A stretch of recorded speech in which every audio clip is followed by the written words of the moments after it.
Sí, se ve muy bien. Sí, muy bien. El tema que voy a compartir con vosotros será disfunción vesical. Es una gran indicación de exámenes todos los días en cualquier clínica que haga exámenes en niños. La disfunción vesical tiene muchas normas y estas, acá seguimos las normas y las indicações da Sociedade Internacional de Continência Urinária, do Colégio Brasileiro de Radiologia e da Sociedade Brasileira de Pediatria. Os objetivos desta charla, vamos a hablar de estos tópicos, los que les voy a enseñar uno a uno en la secuencia. Bueno, definição. Disfunção del trato urinário inferior é um transtorno funcional de la micción, vejiga hiperativa ou incoordenação vésico-esfincteriana. En la vejiga hiperactiva es cuando el trastorno ocurre en la fase del llenado, donde entonces tendremos contracciones involuntarias del músculo detrusor.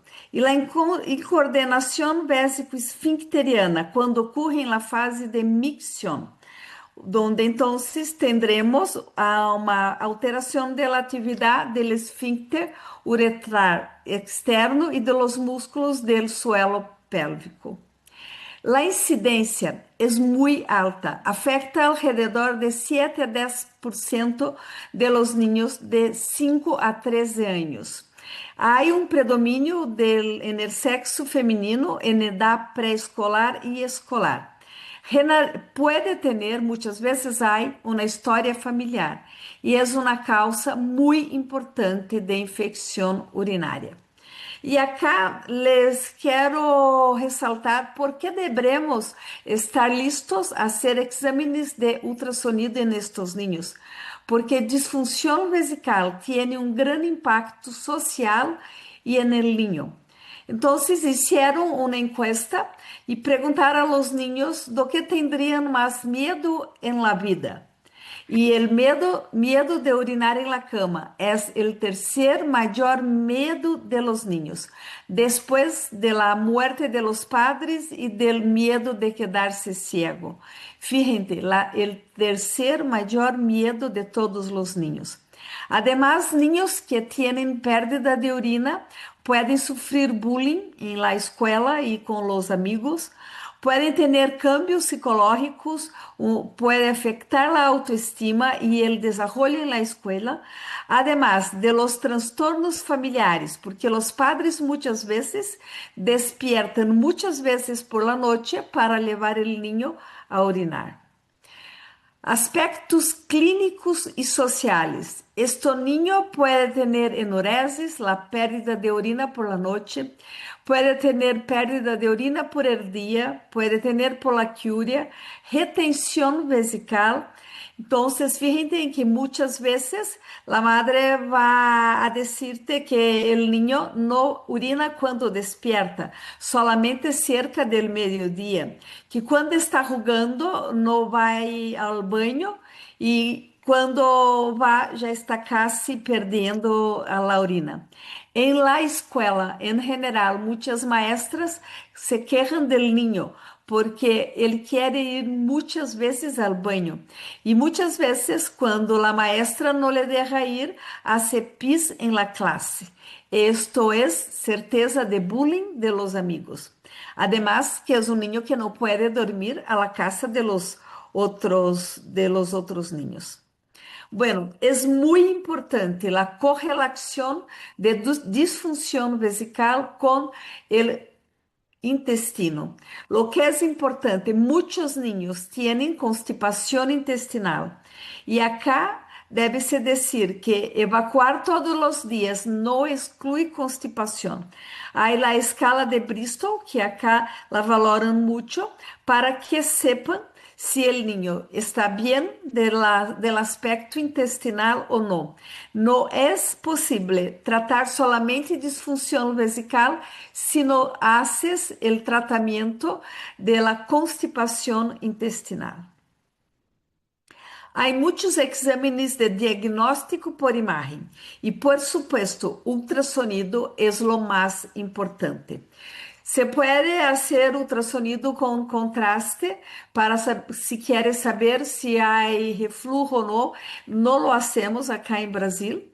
Acá en Brasil algunos hacen ultrasonido dinámico que lo están desarrollando, pero muy pocos sitios lo hacen y no está como indicación de la Sociedad de Continência Urinária, tampoco del Colegio Brasileño de Radiología y de la Sociedad Brasileña de Pediatría. Algunos casos tienen que hacer cistoretrografía miccional y cuando hay mucha lesión renal, a veces se lo hacen una uroresonancia o una cintilografía. Desde el punto de vista de la nefrología, los nefrólogos muchas veces hacen con estos niños una investigación con diario de micción, urodinámica, bladder scan y electromiografía. Y muchas veces lo tratan con reeducación urinaria, fisioterapia de la vejiga, electroestimulación o medicación. El ultrasonido, que es el punto principal de esta charla. Tendremos que ter al principio la correcta represión vesical. Esto no es tan simple al día a día, porque si tendremos una represión vesical menor, tendremos entonces una evaluación equivocada de la capacidad vesical, una mayor espesura de la pared vesical, un residuo vesical que se va a determinar a partir de un volumen inicial que está inadecuado. Además, si la represión está mucho exagerada, tendremos entonces muchas veces un niño que podrá tener dificultad para vaciar la vejiga y esto también podrá llevar a una dilatación renal. Entonces, el primer punto principal del ultrasonido es tener una buena represión vesical. Entonces tendremos una represión adecuada. ¿Y cómo vamos a hacer en los niños que no tienen control de la micción? Para que en los niños que tienen control, vamos a valorar la capacidad vesical, después se va al baño y hacemos la medida del residuo vesical. En los niños que no tienen control de la micción, que usan pañales, vamos a hacer dos medidas de la vejiga.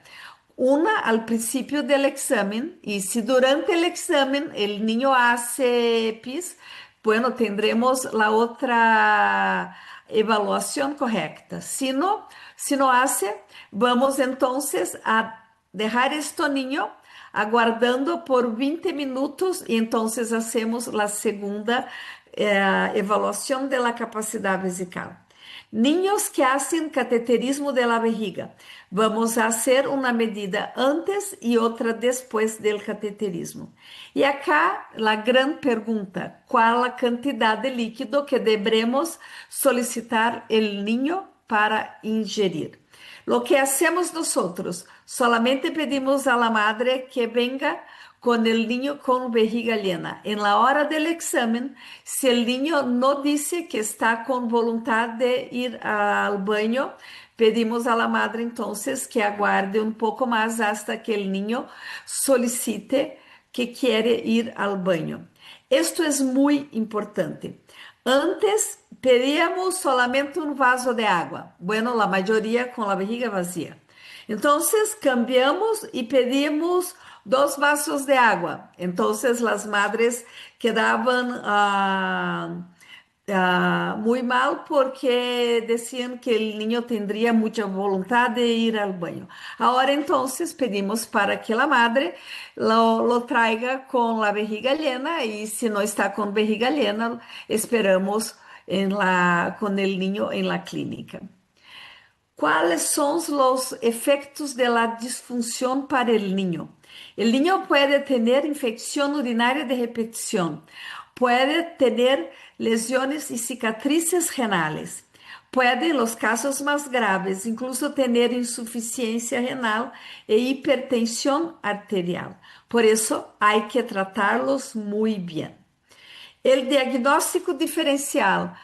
Tendremos dos importantes y el primer, muy importante, es los niños que tienen duplicidad periureteral con ureter ectópico. Y algunos niños, niñas, tienen reflujo vaginal y después eso se puede pensar que sea pérdida de orina. El ultrasonido. Entonces, acá, por favor, que debemos que valorar el diámetro del recto. El normal es el diámetro externo hasta 3 centímetros. Les había dicho a poco que es muy importante evaluar y tratar la constipación intestinal en los niños con disfunción vesical. Esto debe ir en el informe. Otro dato muy importante, el espesor de la pared vesical. El normal es hasta 3 milímetros en la pared posterior, el plan longitudinal. Después, hay que valorar si la pared vesical está regular o irregular. Devemos também evaluar o volume vesical pré e pós-micción, ou então em dois momentos distintos em los niños que não têm controle de la micción. E hacer então o cálculo del resíduo vesical pós-micción. Há diversas maneiras de valorar o resíduo vesical. Acá lo valoramos normal hasta 10% del volume inicial. El ultrasonido también tendrá que evaluar los uréteres, una tensión y siempre hay que describir si hay dilatación intermitente de los segmentos distales o proximales de los uréteres. Los riñones, evaluar su morfología, el grosor del parénquima renal, si hay o no dilatación y el diámetro anteroposterior de la pelvis cuando está dilatada. Es importante también, siempre en los niños, evaluar a los riñones en el plano coronal después de la micción. Y acá, como siempre en pediatría, el transductor linear es muy importante. Entonces, ¿qué vamos a poner en el informe? Espesura de la pared vesical con vejiga llena, normal hasta 3 milímetros. Capacidad vesical, yo solo pongo la capacidad, pero si queréis poner si está correcto o no para la edad, tendremos la edad en años más 2 veces 30, en el recién nacido hasta 50, alrededor de 50 milímetros y alrededor de un año de edad 80 milímetros. Y el resíduo, que acá lo valoramos hasta 10% del volumen inicial. Vamos entonces a ver algunos casos. Acá tendremos la importancia de la evaluación coronal en los riñones. Siempre hacemos esta imagen con el niño acostado en decúbito dorsal y evaluando el riñón a través del hígado, pero fíjense que acá se parece que no hay dilatación, pero en el plan coronal vemos muy bien que hay dilatación. Después, la espesura de la pared, normal hasta 3 milímetros. Entonces, ven acá una pared lisa con menos de 3 milímetros, con 2,4. Muy distinta de este caso, que tiene la pared hasta 9,6 milímetros y acá con 7 milímetros de grosor. Esto es importante, esta evaluación, cuando el niño dice que está con voluntad de ir al baño o entonces en los niños menores. Fíjense acá una pared muy espesada e irregular. Esto es muy importante que pongas en el informe. Tendremos acá nuevamente una pared irregular. Por favor, hay que valorar y poner esto en su conclusión, en su examen. La pared de vejiga espesada, irregular, como tendremos acá, con 4,6 milímetros y un diámetro del recto que debe ser medido en el plan transversal de la vejiga con acá tendremos el recto en la pared externa, que pues, es normal hasta 3 milímetros. Acá tiene más que 3 milímetros. Entonces, acá un recto con diámetro mayor y acá un recto normal. Acá tendremos en este otro caso una ampola retal con diámetro de más de 5 centímetros. Esto es muy importante. Acá entonces, con heces, se lo ve muy bien, con heces con aspecto de obstipación. La capacidad vesical. Fíjense acá en este niño que con 12 años tenía solamente esta capacidad vesical y que tendría un volumen pós-miccional con resíduo de 17%. En este niño con 12 años, pero que solamente tenía voluntad de ir al baño con mucha orina en la vejiga, que acá tendría más de 900 mililitros en la vejiga. Después no tendría resíduo. Y en este otro caso, donde el niño no hacía el vaciamiento normal de la vejiga. Fíjense que fue 3 veces el baño y solamente ha hecho micción en la primera. Entonces, eso niño por seguro tiene disfunción vesical. Acá tendremos entonces un niño con capacidad vesical muy aumentada, agrandada, con más de 900 milímetros, y acá como se lo ve en la uretrocistografía. Acá en otro niño, que en otros en estos 3 casos, para que vean la diferencia de una uretra de calibre normal y de una uretra dilatada, capacidad vesical reduzida y la uretra, en estos 2 casos, dilatada y con morfología en PIEM. Esto es una información muy importante para el nefrologista, para el nefrólogo. Acá tendremos un niño con una capacidad vesical agrandada, con dilatación de la uretra y con reflujo. Acá un otro niño con una capacidad vesical menor, reducida, con una uretra dilatada, con este aspecto que es muy característico y con resíduo vesical. Acá un caso de vejiga neurogénica con una capacidad vesical muy reducida y dilatación de la uretra, pared muy irregular. En este otro niño también con alteración neurológica, con una capacidad vesical muy reducida, pared irregular y esta dilatación de la uretra. Como diagnósticos entonces diferenciales, les había dicho que algunas niñas pueden presentar líquido en el interior de la cavidad vaginal. Entonces, cuando esta niña, después de ir al baño, relata que tiene pérdida de orina, porque aún sigue esvaziando a la cavidad vaginal. Acá tendremos este caso. E acá o outro caso que poderia ser só uma cavidade vaginal com líquido.